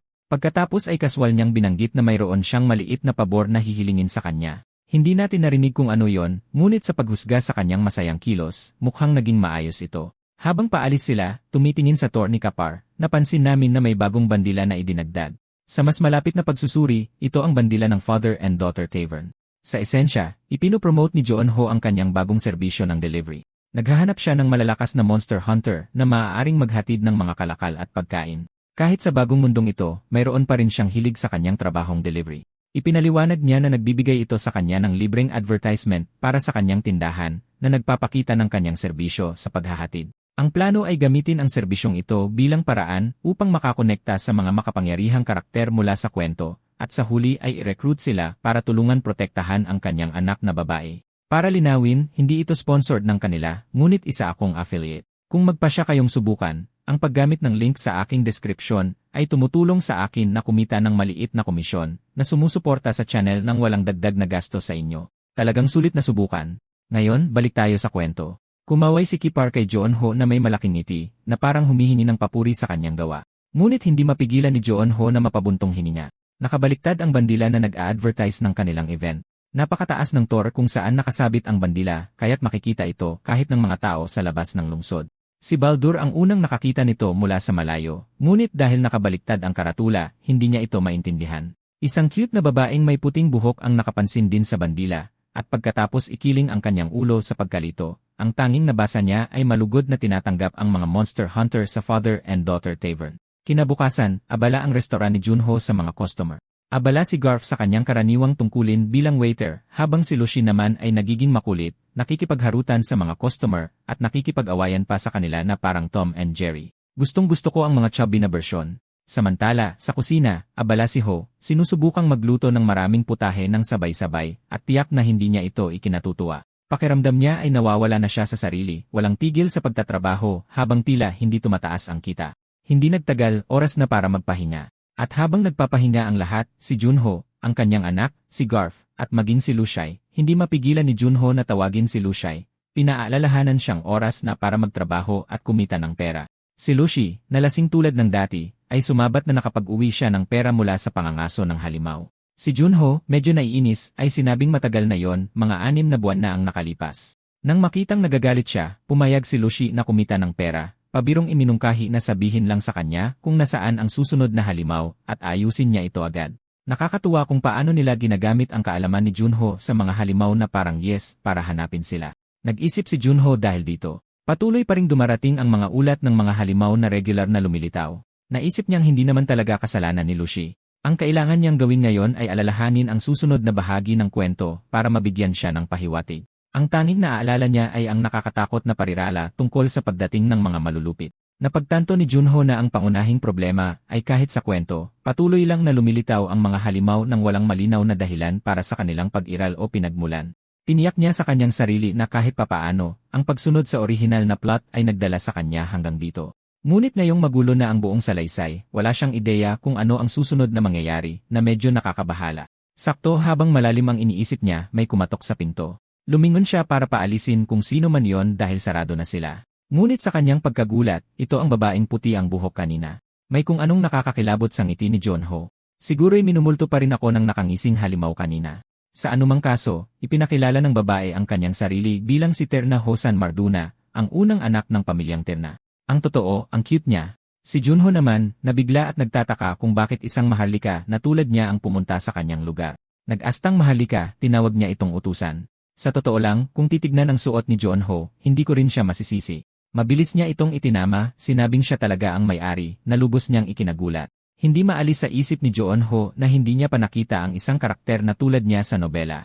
Naisip pa niya kung napagkamalan ba nitong isang uri ng fixer agency ang kanyang tavern. Sa anumang kaso, bumalik sa kanyang pagiging mapaglaro, tinanong niya kung dito ba talaga pwedeng humiling ng Monster Hunter, pero hindi ito pinansin ni Junho.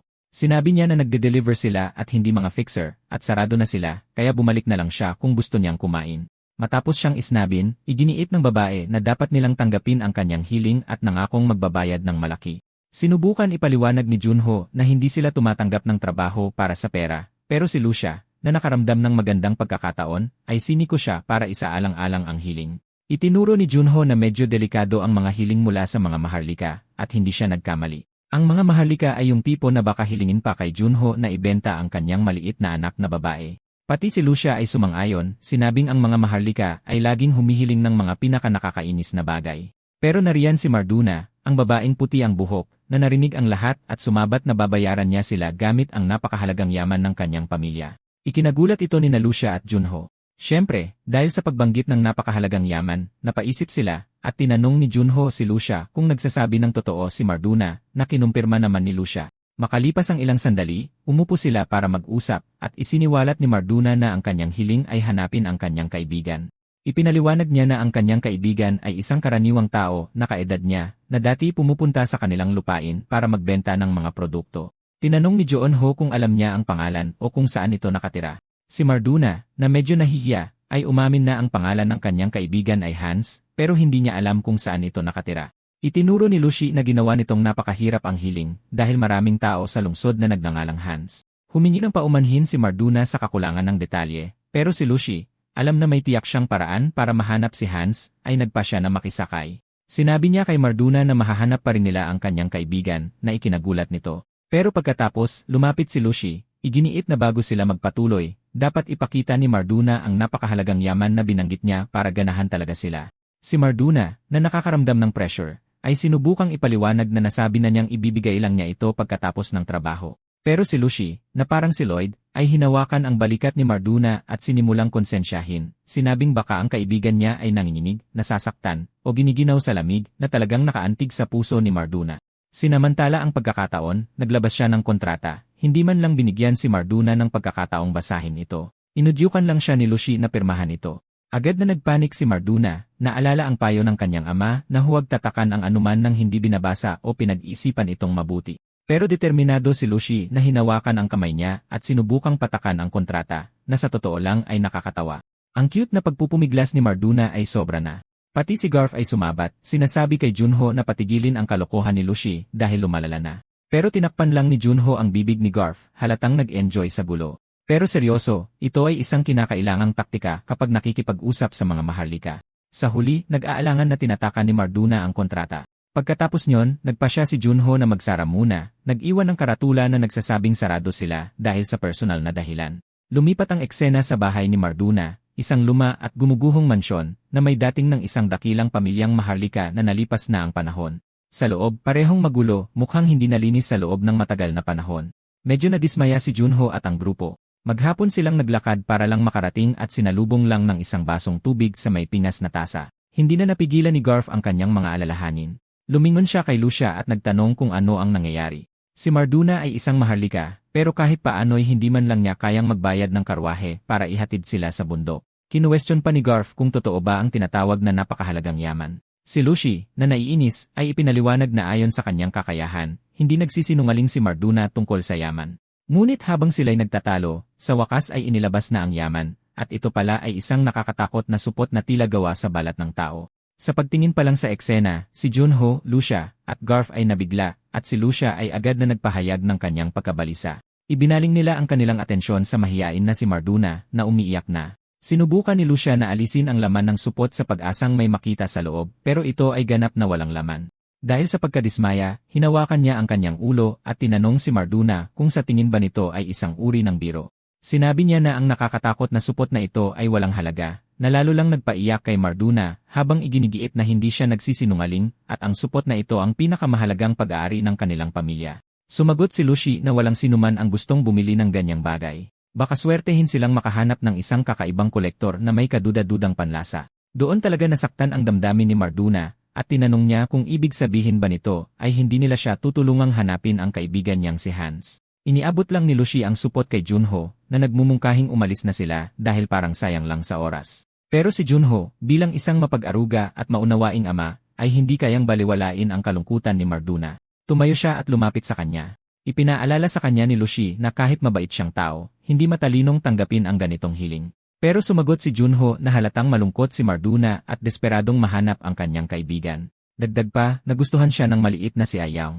Inabot ng kaakit-akit na si Ayaw si Marduna para aliwin ito, na nagpangiti kay Marduna habang nangangakong hindi naiyak. Gusto ko talaga ang seryeng ito. Samantala, si Junho, habang hawak pa rin ang supot, ay nagsabing makakahanap sila ng bibili kung magsisikap silang maghanap. Sakto noon, may nahulog mula sa nakakatakot na supot, isang cup noodles, tulad ng mga makikita mo sa 7-Eleven sa Japan.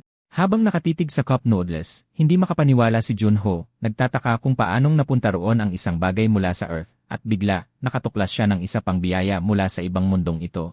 Tinitigan ni Garf at Lucy ang cup noodles, lubos na naguguluhan sa kanilang tinitingnan. Samantala, hindi napigilan ni Junho na ipahayag ang kanyang pagkalito, nagtataka ng malakas kung paanong napunta ang isang bagay na tulad nito sa harap nila.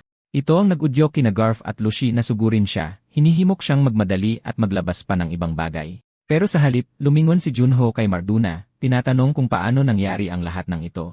Ibinahagi ni Marduna na minsan niyang narinig ang isang usapan tungkol sa supot, pero hindi niya inakalang totoo ito. Nang hingan siya ni Junho ng detalye, ipinaliwanag niya na sinasabing kung hahawakan ng isang taong binasbasan ng banyagang Diyos ang supot, bibigyan sila nito ng isang bagay na nahawakan na nila dati, na naayon sa kanilang tunay na hangarin.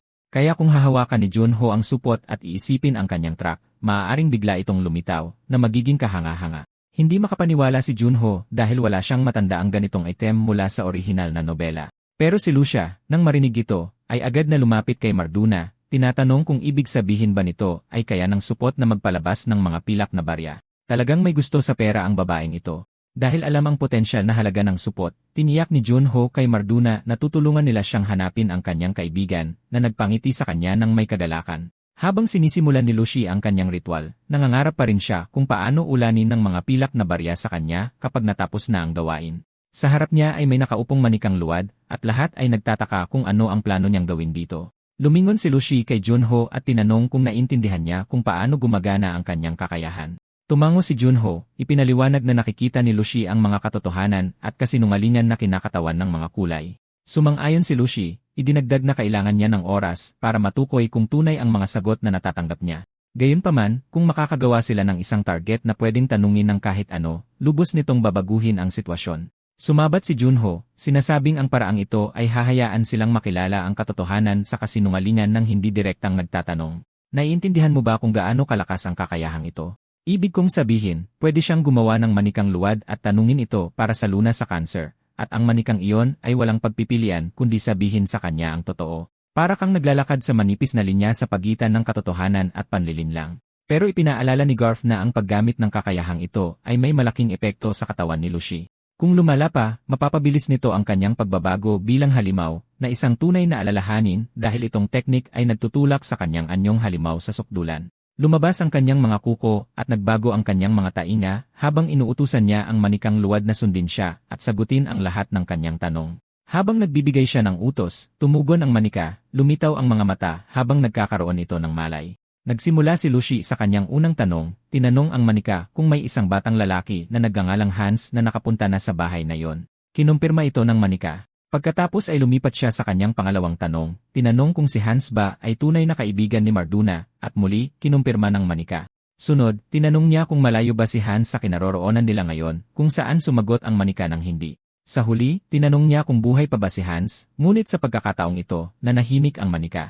Dahil nababalisa, pinilit ni Lucy ang manika para sa isang sagot. Buhay pa ba si Hans? Pagkaraan ng ilang sandali, sa wakas ay sumagot ang manika ng. Ngunit ang kulay ng mga salita ay masama ang pahiwatig, kaya napagtanto ni Lucy na may mali. Mabilis niyang kinuha ang kanyang baril. Si Junho, napansin ang kanyang biglang pagbabago, ay nagtanong kung ano ang mali. Ngunit si Lucy, na seryoso na, ay nagtanong ng isang huling tanong sa manika.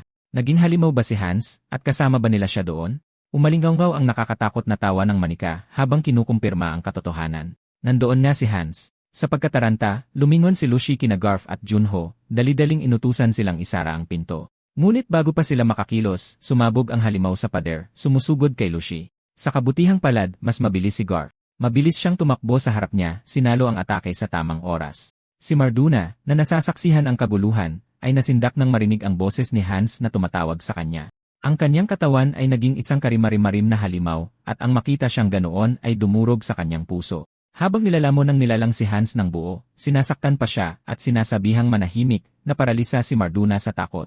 Sa wakas, ipinakita ng halimaw ang sarili, isang karimari-marim na nilalang na may mukha ng tao at katawan ng gagamba, na ang itsura ay parang matandang lalaki.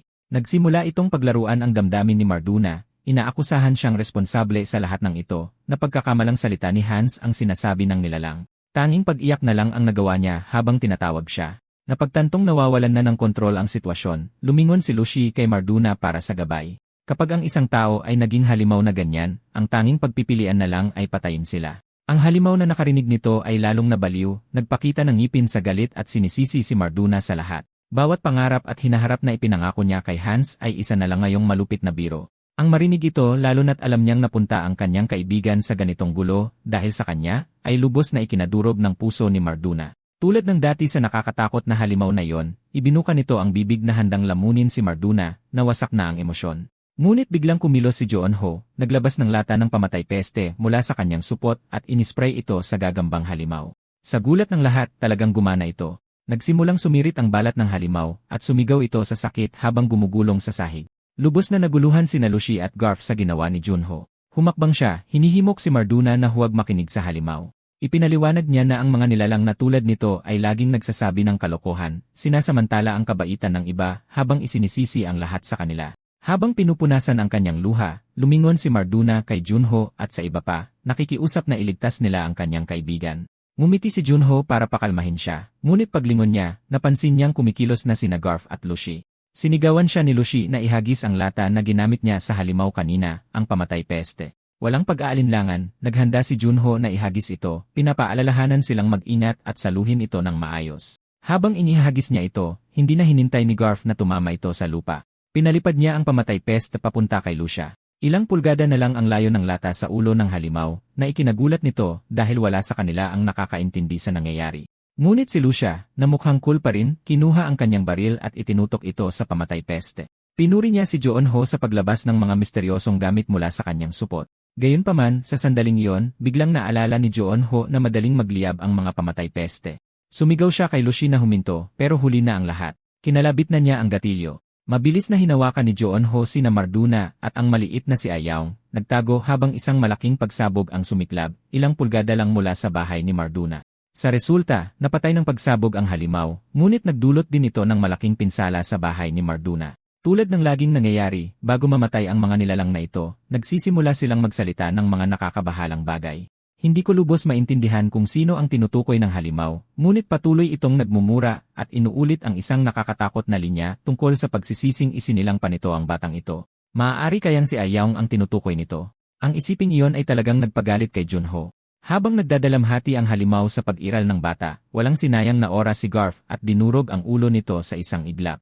Ang galit sa mga kilos ni Garf ay nagpapahiwatig ng mas malalim na bagay sa kanyang nakaraan.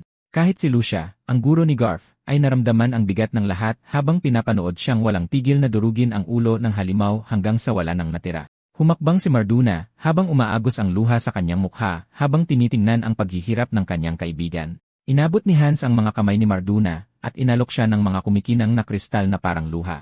Ito ay isang madamdaming sandali, habang humahagulgol si Marduna at si Hans ay nagawang umiti ng may pait, nagpapaalam sa kanyang kaibigan. Nagpasalamat siya sa paghahanap sa kanya, at sa kanyang mga bisig, pumanaw siya, na nag-iwan kay Marduna na umiiyak. Hindi nagtagal, oras na para magpaalam. Dahil tapos na ang kanilang misyon, naghahanda na sina Junho at ang iba pa na bumalik. Nagpasalamat si Marduna sa kanilang tulong sa paghahanap sa kanyang kaibigan.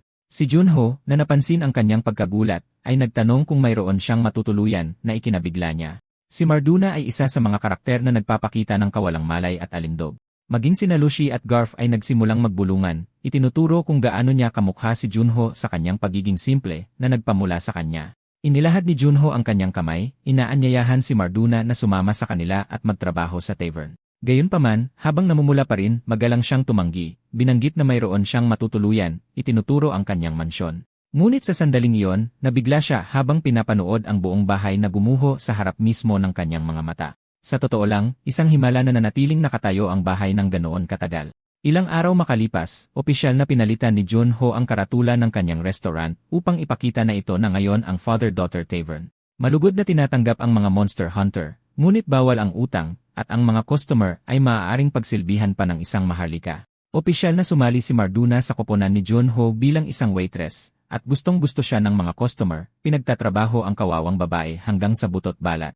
Naririnig nila siyang nagmamadali, ngunit dahil sa kanyang kakyutan, hindi nila mapigilang tuksuhin siya. Maging si Lucy ay nakisaya, na nag-udyok kay Marduna na sumigaw na siya ay isang maharlika. Gustong-gusto ko ang eksenang ito, lalo na ang maliit na si Ayaw, na nagre-relax lang sa likod ni Marduna, sumasabay sa agos. Hindi napigilan ng mga customer na matawa sa kung gaano ka-cute si na Marduna at Ayaw kapag natataranta. Sinasabing ito mismo ang dahilan kung bakit sila pumupunta sa restaurant araw-araw. At sa totoo lang, hindi sila nagkakamali. Sobrang cute talaga ni Marduna. Sa anumang kaso, biglang nagbago ang mood ni Lucia nang makita niyang nakaupo si Baldur sa tapat niya. Sinamaan niya ito ng tingin, hinihinging malaman kung ano ang ginagawa niya sa restaurant, bukod sa pagsira ng araw niya. Pero lumalabas na si Baldur ay lubos na nabighani sa kakyutan ni Ayaw, nakatitig sa kanya sa buong oras. Si Marduna, na napansin ito, ay mabilis na nagtanong kung bakit hindi kinakain ni Baldur ang kanyang pagkain dahil lumalambot na ang noodles, pero hindi man lang sumagot si Baldur. Nanatili lang siyang nakatitig sa maliit na si Ayaw. Si Marduna, na medyo nababalisa, ay nag-isip kung may mali ba sa pagkain, ngunit muli, nanatiling tahimik si Baldur, na nagsimulang magpanik si Marduna.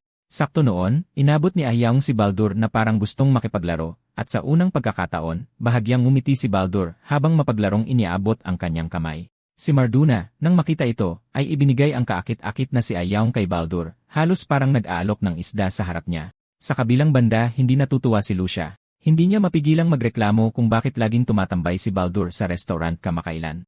Itinuro ni Garf na isang linggo nang pumupunta si Baldur, kaya bakit galit na galit si Lucia. Tutal, si Baldur ay isang hunter tulad nila, at hindi maintindihan ni Garf kung bakit tila labis siyang kinamumuhian ni Lucia. Ipinaliwanag ni Lucia na, sa madaling salita, si Baldur ang pinakamasamang guro na nagkaroon siya. Hindi lang iyon, siya rin ang pinakamasamang ama at isang terrible na ex-boyfriend. Si Garf, na naiintindihan ng pagkalito, ay iniisip na kakaiba na marinig ang ama at boyfriend sa isang pangungusap.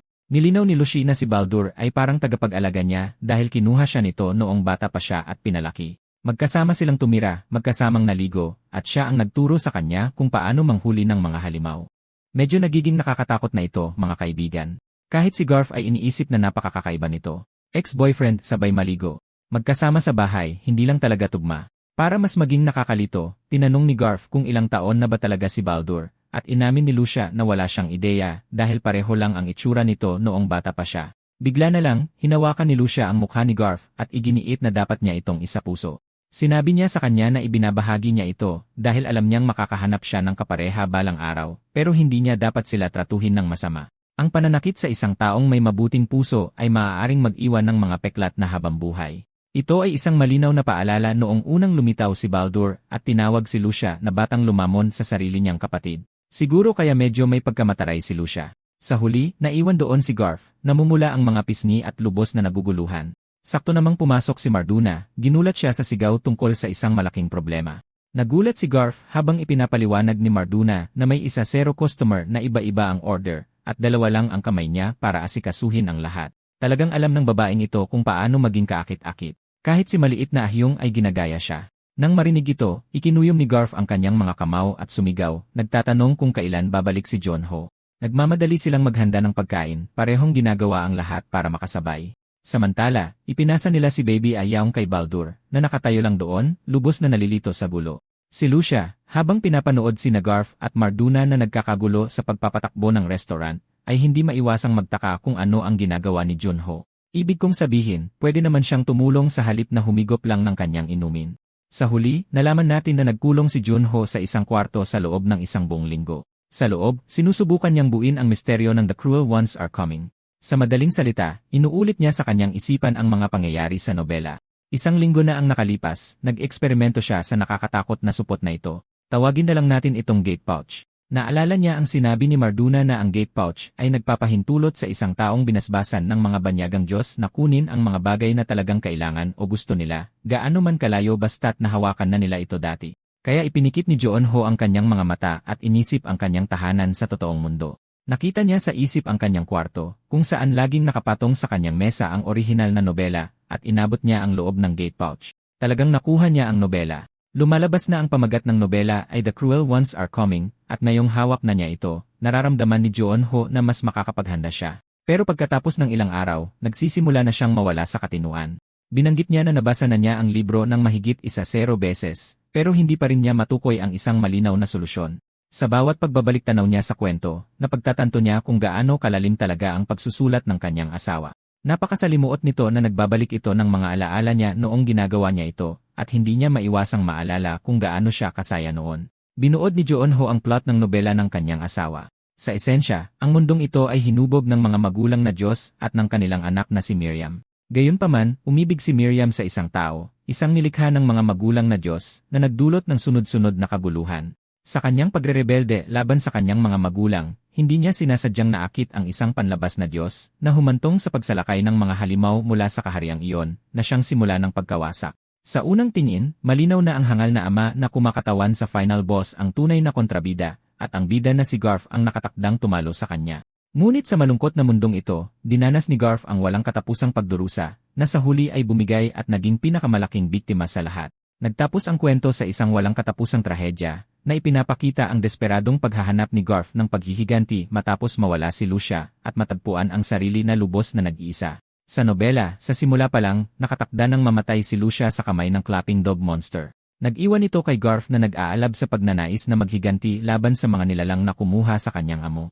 Sa kanyang obsesyon, lumampas siya sa guhit sa pamamagitan ng pagkain ng karne ng halimaw para palakasin ang kanyang paghahanap ng paghihiganti, na sa huli ay nagtulak sa kanya sa kabaliwan. Sa halip na magligtas ng mga tao tulad ng dapat gawin ng isang monster hunter, naging tutok na lang siya sa paglipol ng mga halimaw, na nagresulta sa hindi mabilang na mamamayan na nasaktan o napatay pa. Dahil dito, tinalikuran siya ng lahat ng monster hunter ng lungsod, kabilang sina Baldur at Kapar. Itinuro ni Joon-ho na ito lamang ang tanging paraan kung paano maaaring mangyari ang mga bagay.